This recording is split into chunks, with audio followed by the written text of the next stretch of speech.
चीन पाकिस्तान हुए हैरान, कैसे भारतीय जवान जमीन पर रहते हुए सैटेलाइट, हेलीकॉप्टर और टैंक तोप से कनेक्ट होंगे। दोस्तों, भारतीय थल सेना अब अपनी खतरनाक तैयारियों के दौर में पहुंच चुकी है। भारत ने कारगिल युद्ध लड़ा है, चीन से 1962 का युद्ध लड़ा है, लेकिन कभी भी इतनी खतरनाक नजर नहीं आई। इस वक्त भारत के सामने दो बड़े टास्क अधूरे हैं, जिनमें से एक पीओके हासिल करना और दूसरा अक्साई चीन।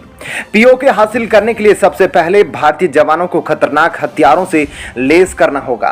क्या ऐसा संभव है कि कोई भारतीय जवान पीओके पर हमला करने के लिए आगे बढ़ रहा हो और ऊपर उड़ रहे हेलीकॉप्टर से भी कनेक्ट हो, ग्राउंड में तैनात जवानों से संपर्क में हो और जितनी भी आर्टिलरी, टैंक, तोप तैनात हो, सबकी एक एक जानकारी हो, वह किस ओर मुड़ रही है, कितनी स्पीड से चल रही है। इतना ही नहीं, वह सैटेलाइट से कनेक्ट हो, अपनी आंखों से देख रहा हो कि पाकिस्तान के जवान किस एरिया पर तैनात है। तो क्या ऐसा संभव है? तो आपको बता दें कि अब जो डिवाइस भारतीय सेना को दी गई, यह डिवाइस भारतीय जवानों को एक एक पल, एक एक जगह की सटीक जानकारी देने की ताकत रखती है। सबसे बड़ी बात यह है कि इन डिवाइसों को भारतीय सेना को अपनी पीठ पर टांगना नहीं पड़ेगा, बल्कि आंखों के बिल्कुल बगल में लगी होगी।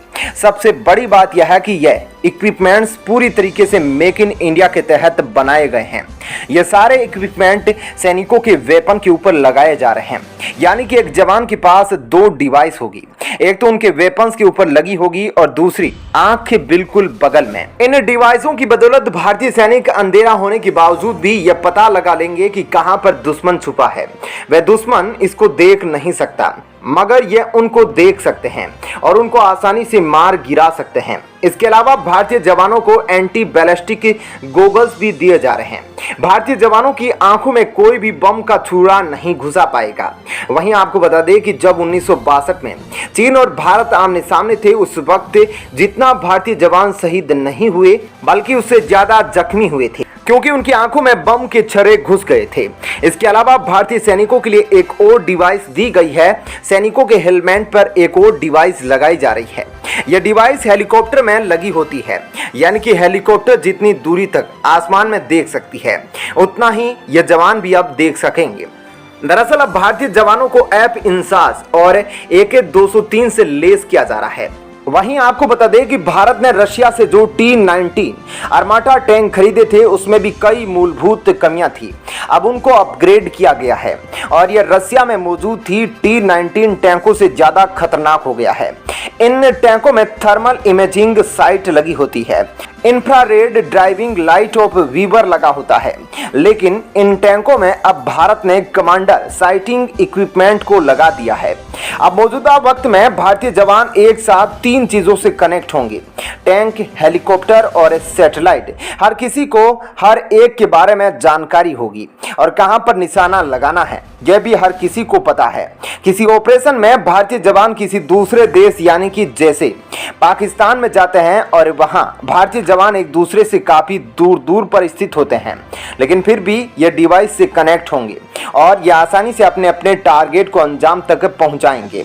वहीं आपको बता दें कि यह सब जो तैयारियां चल रही है भारतीय जवानों को ताकतवर बनाने के लिए, यह पूरा मेक इन इंडिया प्रोजेक्ट के तहत किया जा रहा है। दरअसल कारगिल युद्ध के समय आपको पता होगा, अमेरिका पाकिस्तान की ओर झुका था और अमेरिका का यूके भी नजदीकी था। उस वक्त यूके से भारत ने टैंक खरीदे थे, लेकिन रातों रात भारत को लाखों गोलों की आवश्यकता पड़ी। लेकिन अमेरिका पाकिस्तान से जुड़ा था और यूके की अच्छी खासी अमेरिका से दोस्ती थी, तो रातों रात संभव नहीं था भारत के लिए यूके से हजारों गोले मंगवाए जाए।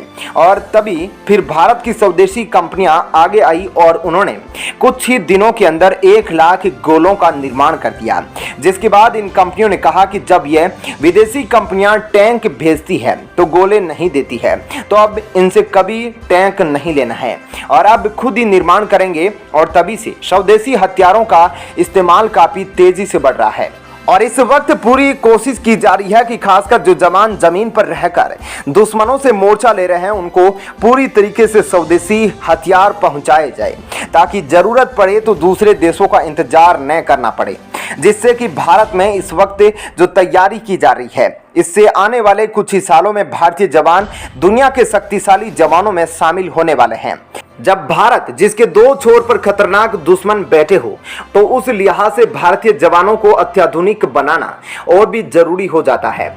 जिस तरीके से रूस और यूक्रेन में युद्ध हुआ है उसी तरीके से भारत और पाकिस्तान भी आमने सामने खड़े हैं, क्योंकि पाकिस्तान ने आजादी के बाद पीओके पर कब्जा कर लिया था, जिसको खाली कराने के लिए भारत बार बार कह रहा है, लेकिन पाकिस्तान पर इसका कोई असर नहीं हो रहा है। लेकिन भारत बदला लेना कभी नहीं भूलता है। दरअसल दोस्तों 1962 का दौर भारतीय सेना के लिए बिल्कुल भी आसान नहीं रहा है। चीन ने भारत को गलत फहमी में रखकर काफी बुरी तरीके से युद्ध में पराजित कर दिया था, लेकिन 1967 में एक बार फिर से चीन भारत के क्षेत्रों में घुसकर भारत को पीछे हटने की धमकी दे रहा था। लेकिन उसके बाद भारतीय सेना ने जो हाल चीनी सेना का किया उसे चीनी सेना आज तक नहीं भुला पाई होगी। भारत की सरकार की ओर से जो भारतीय सेना के लिए फरमान जारी किया जा रहे थे उस वक्त उसमें एक भारतीय जवान ऐसा भी था जिसने भारत सरकार के फरमान को मानने से इनकार कर दिया था और उसने लगातार चीनियों के आगे हथियार ताने तैनात रहा। 1967 में 3 दिनों में 400 से अधिक चीनी सैनिकों को मौत की नींद सुलाना आज तक चीन नहीं भूल पाया होगा। तो आइए आपको बताते हैं 1962 का बदला भारतीय जवानों ने 1967 में कैसे लिया था।